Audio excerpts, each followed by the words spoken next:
Hey everyone! Today I'm going to show you how to add clickable links to your Canva designs.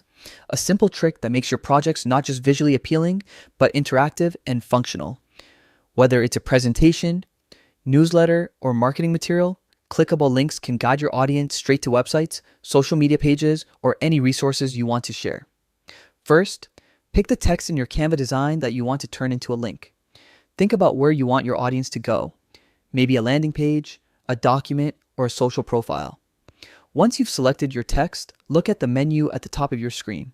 Click the three dots icon, sometimes called More Options. This opens up extra features to enhance your design. Here's the magic part. Click on Link. A small window will pop up where you can paste your URL. Make sure it's correct. Double check it by testing in your browser so your audience lands in the right place. Once you've added the URL, hit Done. And just like that, your text is now clickable. A quick tip. These links work perfectly when your design is digital, like in PDF format or presentation mode, but they won't work in print. So keep your distribution method in mind. And there you have it. With these simple steps, your Canva designs can become more dynamic, interactive, and engaging. Experiment with different elements, add links wherever it makes sense, and watch your projects come alive. Happy designing, and I'll see you in the next video.